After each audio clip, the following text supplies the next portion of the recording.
conceito de autoridade, eu acho que é bom a gente resgatar, aproveitando já essa história da vida do Guru Hare Krishna, que de fato era uma afronta a essa autoridade. Por que a gente pode entender a autoridade, num primeiro momento, como algo ruim, ou uma segunda avaliação como algo bom? A gente vai entender isso, como é que a gente poderia dividir isso. Vamos ver se a gente consegue construir juntos esses conceitos e aí nos apropriar de outros conceitos, trazer outros pensadores aqui hoje também, para a gente ter mais referência aí na nossa mesa e olhar para mais informações e poder se situar melhor, para a gente se localizar. Então, se a gente fosse voltar na Grécia, que é de onde a nossa palavra autoridade descende, se a gente fosse olhar na Grécia, a Grécia tinha alguns tipos de conceitos de autoridade. Eles tinham uma compreensão de uma autoridade que era de influência, uma pessoa que poderia influenciar outras pessoas, tinha uma autoridade militar, tinha uma autoridade política e uma autoridade religiosa. A religiosa não exatamente como nós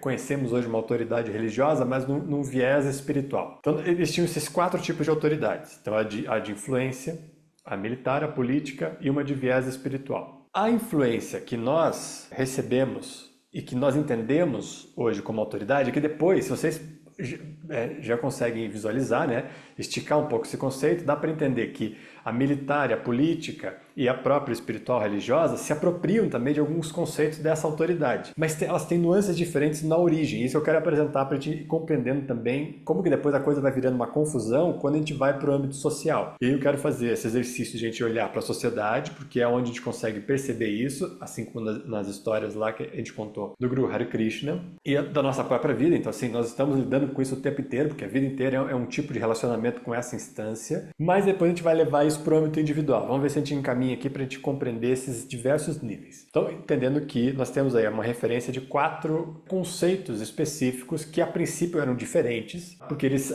surgem de maneiras diferentes, de autoridade. A autoridade que depois vai influenciar a nossa palavra autoridade, ela decorre desse conceito de uma autoridade de influência, que era a capacidade de alguém influenciar pessoas. Essa influência não era exatamente negativa, porque não pressupunha exatamente, tá, num primeiro momento, uma obediência. Pressupunha simplesmente uma influência de alguém que tinha uma certa realização e que, a partir dessa realização, era reconhecido por isso. Seria algo que a gente vai entender depois em alguns outros conceitos filosóficos como uma autoridade epistêmica, que seria aquela autoridade que é conferida a alguém que sabe. Pela sua própria investigação empírica, você descobriu algo, você sabe agora aquilo, então você se torna uma autoridade naquele assunto, porque você sabe. Então, você influencia a partir de um saber. Seria mais ou menos esse conceito, que era o conceito de autoridade de influência que a Grécia vivia, e que depois vai nos dar esse sentido do que nós entendemos autoridade hoje. A raiz deste conceito da autoridade de influência, porque a militar, a política e a espiritual são outras raízes de palavras. Essa de autoridade e influência, que deriva a palavra autoridade e que para nós também deriva a palavra autor, que também vem dessa mesma raiz da palavra grega, essa palavra que vem do autor e que vai derivar a autoridade, a raiz desta palavra vem de um verbo, porque autor é aquele que faz algo, né? Então está fazendo uma referência a algo que é feito, a pessoa que faz, vem de um verbo. E esse verbo ele vai se relacionar com algo que é muito interessante, que é fazer crescer ou produzir. Então assim, mas fazer crescer. De uma instância não houvesse nada e a partir dali você pudesse fazer aquilo ter mais frutos. Então você tem uma capacidade de pegar algo que está em pouca quantidade e transformar em muita. Então seria um sentido de produção e um sentido de fazer crescer, de aumentar, de tornar abundante. A gente poderia relacionar com essa palavra que também é interessante para a gente. E aí nesse sentido depois vai ter um viés então, todo no sentido de produção mesmo direta, de pessoas que conseguem produzir algo e ter matérias produzidas sobre aquilo, e depois quando a gente vai relacionar essa palavra autor no sentido, vamos pensar da literatura ou da arte, que é uma produção também, é um fazer crescer da consciência. Então que deriva essa palavra de autoridade que nós temos hoje no nosso conceito. Interessante pensar isso, então a autoridade seria então o poder, já que a gente está falando do número 8 e de poder, é o poder que decorre do fazer crescer que o autor promoveu. o autor tem uma capacidade de fazer crescer, portanto, a esta capacidade se dá o nome de autoridade. Então, é um poder que decorre da capacidade de fazer crescer, tá? De aumentar. Isto é autoridade no sentido mais literal, vamos pensar assim, original da palavra. E que depois, já na própria Grécia, se apropria e essa pessoa que tem a capacidade de fazer crescer torna-se influente na sociedade. Então esse é o sentido básico da palavra autoridade. Nós podemos entender nesse conceito que nós estamos tateando aqui. Quando a gente vai e a gente recorre, hoje eu vou trazer alguns pensadores da sociologia para a gente olhar isso, porque estão olhando para a sociedade de um modo mais direto, chamado Max Weber, e um outro chamado Durkheim. Quando o Max Weber vai olhar para essa questão, e esses dois especialmente trabalharam muito esse conceito de autoridade, quando ele vai olhar para esse conceito de autoridade, ele vai também dividir algo parecido com o que os gregos dividiam. Ele divide em 3 núcleos, não em 4. Divide em 3 núcleos. Um núcleo de autoridade que ele chamou de carismática, que é muito interessante, porque essa aí se relaciona muito com esse sentido de autoridade e influência que nós estamos comentando aqui dos gregos, que ela vem pelo carisma mesmo, pela capacidade que as pessoas têm de influenciar os outros a partir do seu carisma. E isso pode ser a partir da sua sabedoria, não no sentido só de ser simpático. O carisma aqui não quer dizer só simpatia, mas quer dizer que as pessoas gostam daquela pessoa e, portanto, elas respeitam essa pessoa. Então, tem uma autoridade que se dá pelo carisma, tem uma autoridade que se dá pelo viés tradicional, e esse viés tradicional é o que, na história de Guru Hare Krishna, mais se afrontava, porque é um viés que vem vindo e ninguém questiona porque que determinados núcleos têm autoridade, ou seja, tem um certo tipo de poder em relação a algumas áreas da sociedade, e isso simplesmente se dá pelo tradicionalismo, tá? Porque já era assim antes. E aí as pessoas só vão respeitando, vamos colocar aqui respeito entre aspas, porque elas estão só obedecendo, respeitando essa autoridade porque já estava lá na sociedade. Tá? Então, o do viés religioso, por exemplo, é o que estaria aqui, que é uma autoridade que vai passando só, então você vai respeitando cada tradição a partir dos seus próprios movimentos, mas porque já é assim. Então você só respeita porque aquilo já está lá estabelecido. E essa autoridade que a própria presença do Guru Hare Krishna impactava, porque ele questionava essa autoridade a partir de um tradicionalismo bobo, que simplesmente só concebe que aquilo já está ali porque é, e aí não questiona, não se posiciona diante daquilo e nem faz refletir. Esse é um tipo de autoridade também. E um terceiro tipo de autoridade, que é uma autoridade, vamos pensar assim, não foi exatamente essa nomenclatura que ele usou, mas uma autoridade legal. E vamos pensar assim, que a autoridade legal, ela quer dizer a um conjunto de normas burocráticas. Então, o Max Weber dividiu a autoridade nesses 3 conceitos. O conceito do carisma, que é aquele que a pessoa faz porque ela tem uma capacidade. É lógico que depois isso vai sendo deturpado na sociedade, as pessoas vão querendo parecer algo para ter esta autoridade de carisma. Então elas querem parecer algo, né? Elas começam a criar uma fantasia para parecer que sabem, e ao parecer que sabem, ter esta aceitação entre as pessoas e, portanto, conseguir influenciá-las de algum modo, tá? Que é a autoridade do carisma, mas em tese poderia ser natural simplesmente porque alguém tem um saber, e a autoridade tradicional e a autoridade legal, que é um conjunto de normas. Esse conjunto de normas, segundo Weber, a gente poderia considerar que seria assim, o mais racional e o mais justo dentro da sociedade. Por quê? Por que ele seria justo? Porque ele é um tipo de conjunto que não depende de uma pessoa. Se a autoridade por carisma está completamente atrelada a uma pessoa, ou seja, ela é pessoal, porque ela depende daquela pessoa para que a autoridade seja passada, a tradição também, porque ela vai considerando que existe um poder que, por mais que ele seja passado de pessoas a pessoas, ele precisa das pessoas ali para exercimento dessa autoridade. A legal, ela pode ser revista sempre, sem nenhuma questão. Então, por exemplo, seria a nossa maneira de formar as constituições, o conjunto de leis que nós vivemos. Então, a gente pode promover uma reflexão à medida que essas leis não servem mais. Então, sempre a gente vai atualizando a legislação para que ela possa servir e se tornar uma autoridade justa. Então, ela seria mais racional, porque você consegue implementá-la e estudar na prática se ela funcionou, se ela não funcionou, e a partir desse estudo, desse resultado desse estudo, você define se aquilo é bom ou ruim e troca, se for o caso. Então, não funcionou, muda. Não tem nenhum problema quanto a isso. Então, diferente da tradicional, que pressupõe uma transmissão que não vai ser mudada e nem questionada. Ou a do carisma, que depende muito do que a pessoa faz para que ela possa conseguir. Então esse seria assim, um modo de a gente pensar a autoridade segundo o que Weber trouxe para a gente compreender um pouco essas outras nuances e que se relaciona muito com o que os gregos já trouxeram. E que depois a gente vai ver na nossa sociedade atual uma série de deturpações desses sentidos, principalmente na legal, porque a legal seria a que teria a possibilidade de ser mais justa, no entanto, quando um dos outros segmentos de autoridade se apropria da autoridade legal, começa a se legislar em causa própria. Toda a legislação começa a ser para defender um certo tipo de grupo e não tirar de novo esta autoridade deste grupo.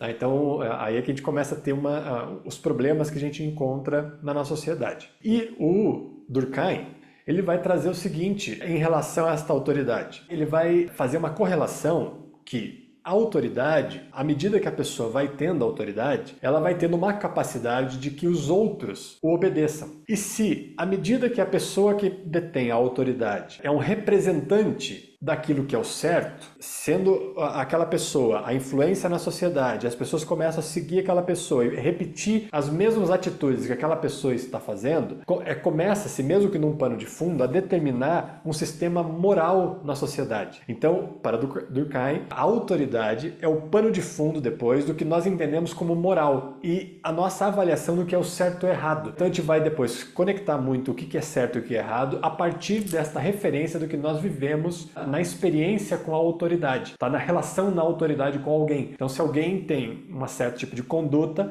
nós compreendemos e aquela conduta nos influencia no sentido positivo, você começa a repetir, replicar aquela conduta como sendo aquela conduta certa e no seu plano de fundo psicológico, você começa a entender que aquilo é certo. Então a moral começa a ser definida por este segmento e de tanto isso se replicar, o poder vai ser considerado, ou digamos assim, a maior autoridade vai ser considerada. Existe uma relação direta de proporção na sociedade conforme a quantidade de pessoas que segue aquele exemplo daquela autoridade. Para a gente entender qual seria a medida de força de uma autoridade na sociedade, a gente precisaria entender quanto de pessoas seguem aquele tipo de conduta a partir daquele exemplo. Então, o próprio Durkheim vai falar o seguinte, que hoje, por exemplo, os governantes, os presidentes dos países, na sociedade moderna, têm mais influência, por exemplo, na sociedade, ou seja, tem uma autoridade maior na sociedade do que um rei na França antiga. Por quê? Um presidente hoje, ele está muito mais presente na vida das pessoas do que o rei estava na vida das pessoas lá nos séculos passados. Então, a medida de poder seria,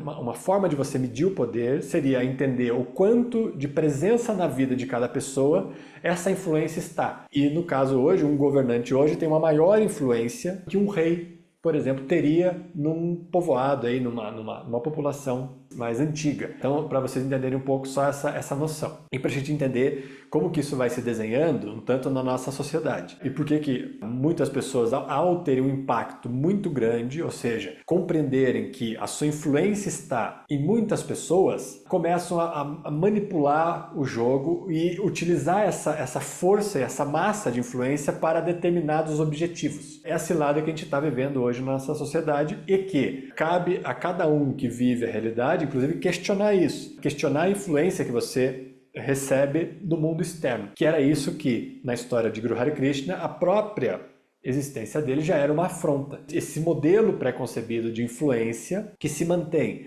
à medida que muitas pessoas seguem determinados tipos de condutas e que, quando surge uma figura diferente, o próprio surgimento dessa figura já é uma afronta a esta autoridade. Você não precisaria nem ter uma atitude rebelde. O fato de, como eu comentei, um guru, um grande mestre, ter 5 anos de idade, ele não cometeu nenhuma atitude de rebeldia, inclusive era o oposto, ele era muito doce. E, no entanto, a sua existência já era uma afronta a isso, porque contradizia o sistema vigente, a própria existência daquela pessoa. E aí a gente pode fazer uma transposição para o nosso modelo social, o quanto de pessoas que a própria existência por ser tão diferente, já é uma afronta ao modelo. E por isso que incomoda tanto certas áreas e certos grupos de pessoas quando uma pessoa que é tão diferente chega perto. E aí, baseado nessa ideia de dualidade que nós vivemos e de proteção, que agora nós vamos entrar agora na parte individual, vamos entender por que isso acontece, a gente se afasta e quer garantir. Então o outro se torna um inimigo nesse sentido. Por isso que a gente está vivendo a bagunça que a gente está vivendo social. Mas isso é uma decorrência de muito tempo, não é simplesmente agora, não é essa sociedade que tem um problema, não, isso é uma característica do humano para aprender. Então o humano precisa superar esta dificuldade para então realizar algo. Mas entendendo então esse pano de fundo do que representa o conceito de autoridade, que está relacionado com o número 8, com a capacidade de vitalidade, principalmente naquele sentido de autoria, de autor, ou seja, do fazer crescer, que depende diretamente do nível de vitalidade que você tem. Então, aquilo que você consegue fazer crescer é aquilo que você consegue colocar vitalidade. Uma relação direta aqui com o número 8. E à medida que você faz crescer, você se torna uma autoridade, ou seja, você tem um poder de exercer algo, de fazer algo crescer, ou de realizar algo. O sentido máximo dessa autoridade seria a sua própria realização, porque você teria feito um trabalho prévio de aumento de vitalidade. Então, sem aquilo que eu tenho repetido bastante tempo, já desde o começo do ano. Sem um contexto de uma alta vitalidade, não há como você realizar. E realizar a si mesmo, neste último sentido da palavra autoridade, que é fazer crescer a sua própria consciência. Isso depende exclusivamente de uma alta carga vital. E por isso que o 8 representa essa troca. Só que também a falta de vitalidade vai promover todos os equívocos que a gente vê acontecendo aí na sociedade, certo? Então, olhamos para a sociedade. Fiz esse pano da sociedade porque é mais fácil a gente compreender olhando para fora num primeiro momento. Mas isso está acontecendo dentro de nós o tempo inteiro. Esse jogo de autoridade e autor e questionamento, ele está acontecendo o tempo inteiro, porque dentro de nós há instâncias que estão disputando ali também o campo de influência na nossa vida. Porque o tempo inteiro existe uma área de nós que está querendo influenciar mais que outras áreas. E aí, neste campo da influência, se ela não recebe pelos próprios louros, né, pelos próprios resultados da sua própria sabedoria, e ela não tem esta influência, ela vai querer manipular essa influência de algum modo. Tá? E é isso que está acontecendo dentro da gente. Então, esse sentido de autoridade olhando para o mundo interno. E aqui a gente poderia dividir, de um modo que talvez fique mais claro para vocês entenderem, isso a gente estuda dentro do curso de formação, por exemplo, quem fez, de um modo mais profundo. Mas aqui eu quero fazer uma outra divisão e que se apropria um tanto de uma linguagem utilizada aí, vamos dizer assim, mais do senso comum mesmo, só para a gente tentar entender e ver se esclarece alguns conceitos que para a gente é interessante, que mesmo para quem estuda pode não estar sendo muito claro. Porque a gente fala dentro do yoga algo chamado ali autoimagem. A gente repete bastante sobre isso. E que algumas pessoas vão chamar exclusivamente esse sentido de autoimagem de ego. Pessoalmente, eu sempre já falei isso para vocês, eu evito usar a palavra ego para falar sobre autoimagem, porque a palavra ego na psicologia e na psicanálise tem outro sentido do que o sentido que nós usamos aqui no yoga. Então, quando está sendo usada a palavra ego dentro do yoga, a gente precisa entender que isso está sendo usado como um sentido de autoimagem, uma imagem que é formada de você mesmo para você mesmo. Então você constrói, você inventa uma imagem de você mesmo para você mesmo e para os outros, lógico, na relação com os outros, mas essa imagem formada, que não tem um paralelo com a realidade, necessariamente, essa imagem formada é o que as pessoas dentro do yoga vão chamar de ego. Mas aqui a gente já compreende e pode chamar de autoimagem, para tentar especificar melhor. E existe autoimagem, mas existe também algo que a gente chama de personalidade. Quem está aí desde o número 5 vai lembrar que no número 5 nós comentamos muito, falamos muito sobre identidade e personalidade. E para muita gente acaba se confundindo, e aqui eu quero apontar isso, e apontar onde que está esse sentimento de autoridade aí, e inserir um novo conceito que vocês já vão entender também, que seria o de autoritarismo dentro dessa relação. Aí a gente poderia deixar no sentido pejorativo a autoridade, quando ela se torna autoritarismo, e não mais por uma influência epistêmica, que seria assim, a partir da sua própria experiência, do seu próprio saber. A personalidade é diferente do sentido de autoimagem, do ego. Não são a mesma coisa. Se a gente fosse usar uma linguagem yógica aí para vocês, o ahankara é a personalidade, basicamente. E em volta do ahankara, vamos pensar assim, que é um dos estados da mente, manas, ahankara e buddhi, são os 3 estados da mente, o ahankara é o que diz respeito à personalidade.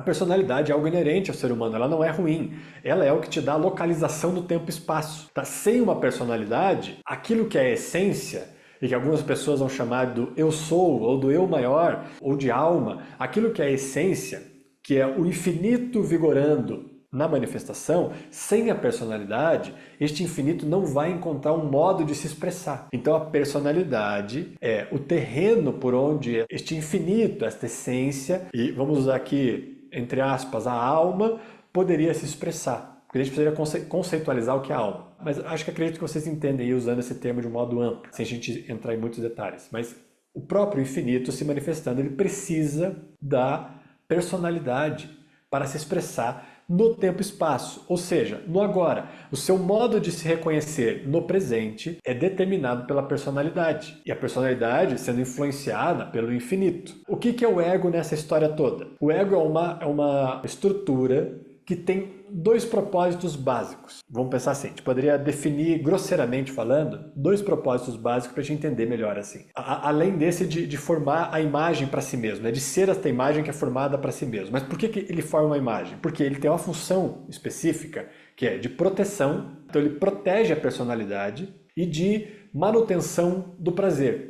Então ele tem esses dois objetivos básicos. Promover um ambiente de mais satisfação, onde você se sinta satisfeito, com mais prazer, e garantir a proteção. Mais do que? Da personalidade, que não é algo exatamente palpável, mas que para a mente precisa ser traduzida numa imagem para que se torne um pouco mais palpável. É por isso que esse sentido do ego vai se tornar uma autoimagem, porque ele vai pegar a personalidade, que não é algo palpável, e vai tentar transformar isto em algo palpável. E para transformar isso em algo palpável, o ego vai delimitar um espaço seguro para que essa personalidade possa acontecer. Então o ego está fazendo isso, o trabalho dele é esse, é determinar um espaço seguro e prazeroso para que a personalidade possa acontecer. Essa é a função do nosso ego nesse sentido de autoimagem. Tá? Então ele está criando uma imagem segura e prazerosa, satisfeita, que garante que a personalidade vai ter um terreno adequado para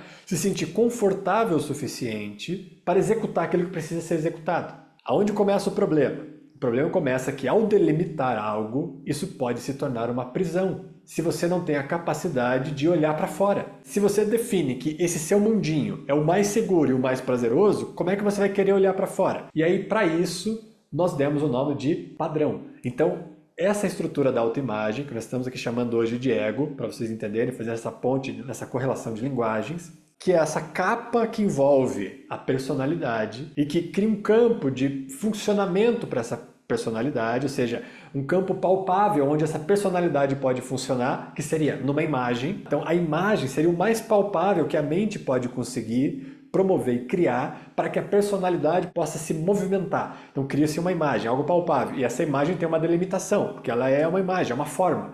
Então, se há uma forma, há um limite. Então, cria uma forma para a personalidade. Essa forma precisa ser segura e prazerosa. Esse é o objetivo dessa estrutura, que envolve a personalidade. Só que aí começa o seguinte, criou-se a estrutura, criou-se a prisão também. E se não há uma vontade natural de sair desta prisão, vai ficar vivendo preso e vai criar uma manutenção e vai começar a viver uma vida inteira dedicando energia e prana para a manutenção desta prisão, sem deixar que essa terceira instância, vamos pensar, a gente falou de duas, falamos da personalidade, falamos da autoimagem, tem uma terceira ponta que seria essa instância do infinito, do eu maior, do além ou da alma que conversa com a personalidade. Então, essa estrutura do meio, que é a imagem, começa, em vez de garantir um terreno adequado para a personalidade, começa a aprisionar a personalidade, impedindo que um estímulo deste infinito chegue até a personalidade. Estou criando aqui uma imagem grosseira para vocês entenderem mais ou menos como é que está funcionando a nossa personalidade neste jogo de autoridade. Então, o ego começa a se tornar, esta autoimagem começa a se tornar autoritária. E ela impede que esta instância do infinito se comunique com a personalidade. E qual que é o nome que a gente dá para essa comunicação? Nós falamos lá no número 6. Intuição. Então, a intuição é o modo como este infinito conversa com a personalidade. A isso se dá o nome de intuição. Quando esta autoimagem está vigorando no autoritarismo, ou seja, ela decidiu que isso era uma prisão, porque ela, pelas razões dela, achou que era o melhor possível, porque ela quer proteger e quer aumentar o prazer, mas te botou num padrão, numa prisão, ela impede que você se relacione, que essa personalidade se relacione com o infinito. Então, não recebe um estímulo do infinito. Nesse sentido, essa autoimagem está sendo autoritária. Ela criou um autoritarismo diante da personalidade, impedindo que a instância luminosa, o infinito, se comunique com essa personalidade. Que, pelo sentido que nós olhamos lá dos gregos, que é a capacidade de fazer crescer, ou de criar, somente está nesta instância luminosa, no infinito. É somente essa instância que tem a capacidade de criar. Então, a autoridade real estaria nessa instância luminosa, neste infinito. E uma outra forma de nós entendermos também autoritarismo nesse sentido, e fazendo agora uma correlação com o número 2, que é o par do número 8, é entender o seguinte: quando esta instância luminosa consegue romper essa barreira e se comunicar com a personalidade, promove uma amplitude de percepção que faz com que essa autoimagem precise se deformar. Então ela precisa sair da forma que ela estava e se deformar para então aumentar o seu tamanho. E isso é extremamente doloroso para essa instância da imagem. Por quê? Ela não sabe se vai ser seguro e nem prazeroso aumentar esta visão que esta autoridade está emanando aqui para a personalidade. Então, por não saber se é seguro e prazeroso, essa instância da autoimagem vai querer manter esta personalidade ainda presa dentro daquele pequeno padrão, para tentar garantir que aquilo pelo menos é o mundo conhecido. Quando na verdade, se ela se abre, ela começa a entender que há uma disponibilidade do próprio infinito para essa forma. E ela é permeada pelo infinito e não mais pela perspectiva menor que ela tem do que ela entende ser segurança e prazer. E ela vai negar, se ela percebe que ela vai ter que expandir, ela vai se deformar, ela vai negar. E aí ela também vai se utilizar do autoritarismo para negar a influência do infinito. Então ela vai se tornar autoritária para negar. Aí ela vai usar o 2 aqui para criar uma negação.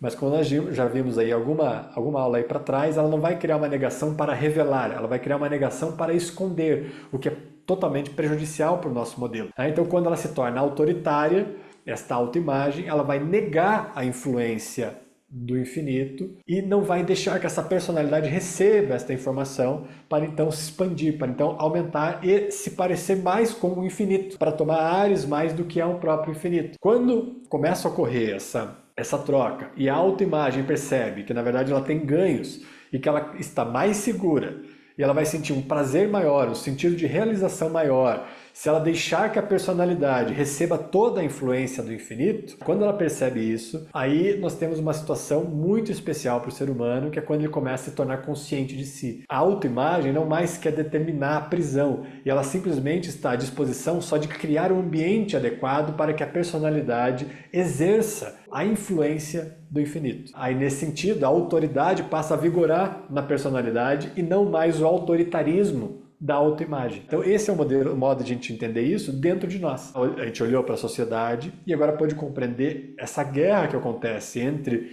o sentido de autoridade e de autoritarismo, e que é negada a autoridade, e por que é uma afronta. Então por que esse sentido de autoimagem sente que quando o infinito fala com a personalidade que ele se torna uma afronta, porque ele tem que se deformar para então para se encaixar. Porque se ele não se deformar, ou seja, se ele não aumentar o seu tamanho, ele não consegue compreender e criar o contexto adequado para aquela personalidade agora, com uma influência maior deste infinito, possa exercer aquela atitude ou expressar aquela instância da presença com maior intensidade. Porque é isso que vai acontecer quando o infinito conversa com a personalidade. A sua presença e a sua intensidade luminosa vai aumentar na vida. Então você vai se locomover com a personalidade, com a Ahankara, completamente luminoso. Então há um sentido de individual, de pessoa, de um ser individual vigorando na sociedade, no entanto, completamente luminoso, sendo influenciado pelo infinito. Então, essa seria a situação mais interessante para o ser humano, quando isso acontece mesmo e a autoimagem passa a promover esse espaço de abertura. No entanto, como eu estava comentando, é aqui que ela vai negar e ela vai tentar entender que a existência do infinito é uma afronta a ela. Por que é uma afronta? Porque ela tem que se deformar para então criar um novo ambiente favorável para a personalidade. É isso que essa autoimagem pensa, por isso que ela tenta negar, no primeiro momento, essa influência do infinito. Para ela não é confortável, porque ela tem que se deformar.